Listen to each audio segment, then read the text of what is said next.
So here's the house, 1930s, brand new extension they've had put on, a brand new patio. And we're going to start on this side of the patio.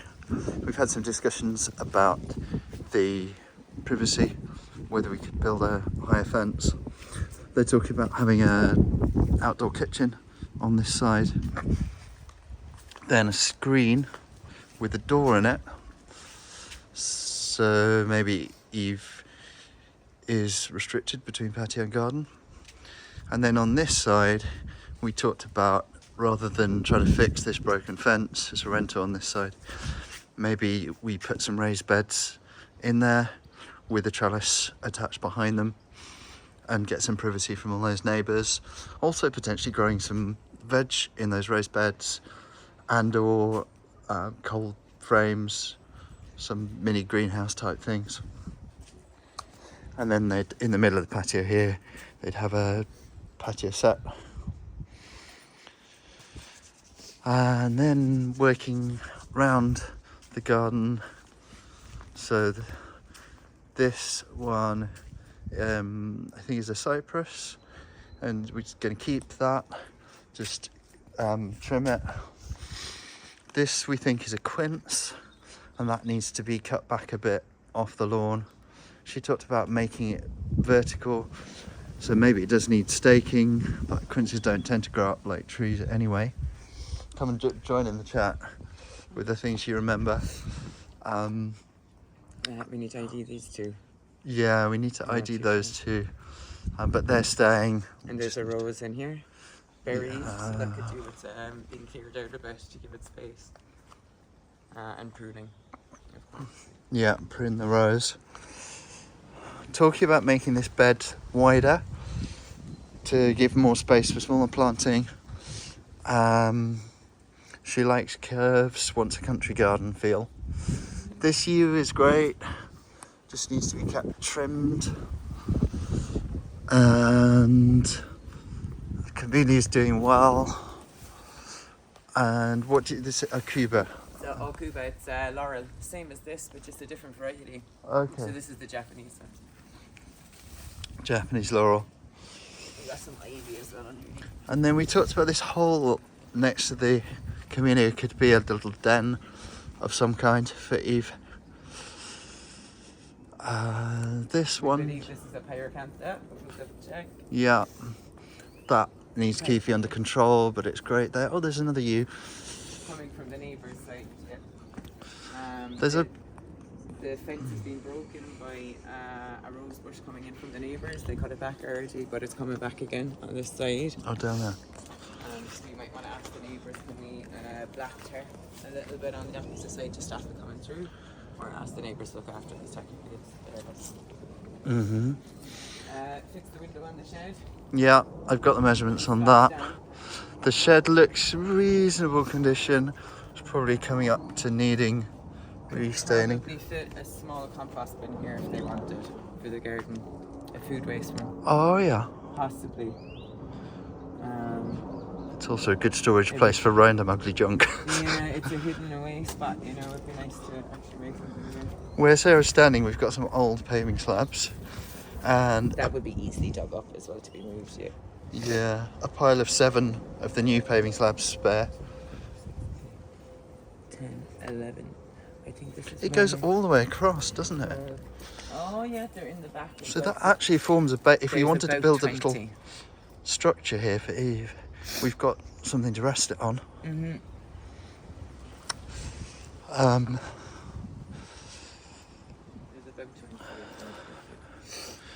And yeah, maybe a climbing frame here for Eve. And then on this side, we've got, this is where the southern side, all these conifers are coming out. Let's count them. Bloody hell, they're quite small though. 1, 2, 3, 4, 5, 6, 7 there, and another larger one here. But even the larger one is only, what, 15 centimetre diameter, 50, maybe 20 at the bottom. Yeah, that's the biggest one there. That would be the hardest one to get out. I think that one you're definitely going to just leave flush and leave it there. And that'll get hidden. You're not going to lose too much with the laurel anyway when it comes to privacy. Yeah. These ones are quite narrow.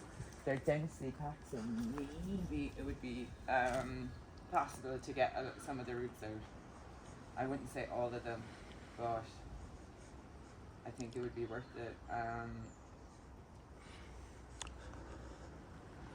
So we'll leave these roses, we'll leave the oak, and you said prune it a bit to try and bring it back to life.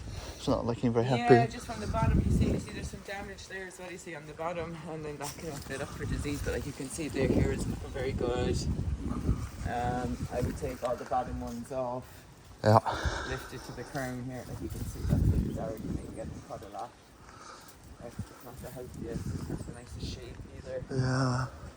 And it's coming forward because of the laurel, I would think, so we push the laurel back a bit. And this then laurel's... you could stake the oak to stay standing. It depends. Stake it, yeah, stake for the oak, that's a good one. So stake for the quince, stake for the oak. That laurel is what, 7-8 meters tall?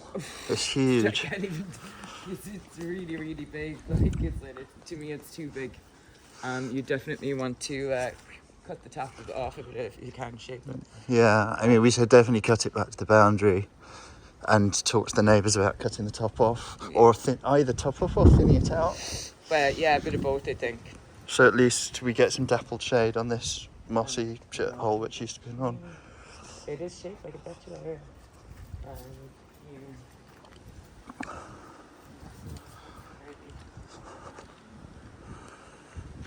And then here we've got a couple of climbers which you recognise.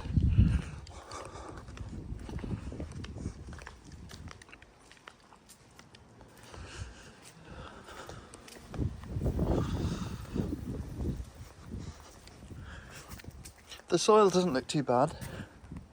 No, I would say it's quite clayey.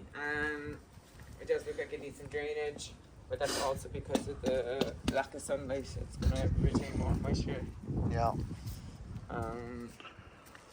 So putting in a nice soil mix for the beds would be important, but we can make our own as well. We can include as options Yeah. drip irrigation or automated watering. We can include some lighting options. This fence is reasonable condition. We could clean it to see and if you put some stain it. climbing wires on it, is it going to be sturdy enough? Doesn't look too bad. The posts are solid. Coming back to the fence on this side, even though the fence is falling apart, the posts are very solid. So we could build a new fence on the inside using the same posts, potentially. Yeah, we talked about ground cover, and I think the conclusion was because it's going to be used for kids and dogs, it's best to stick with lawn. Yeah, so that you can play in the lawn for sure, and so we kind of decide between lawn and turf. Leaning towards turf, I think, but price on both of them. Moss as well. He was interested in the moss. Yeah. Yeah, okay. We talked about bulbs. Because it's no maintenance, because you don't have to mow it. Mm-hmm. Nice to have some spring bulbs in there. Yeah, and leaves them naturalised, yeah. And that's upkeep as well, you need to come back and feed them at the end of the year. And you can get a lot of shade varieties, and they should also be fox resistant. You need to make sure we get fox resistant ones so that they don't come and dig them up. Okay. Fox and squirrels. Anything else? Nope, that's all I can think of right now. Random drain here. We've got a tap over there. We've got a double socket there. Yeah, looks good.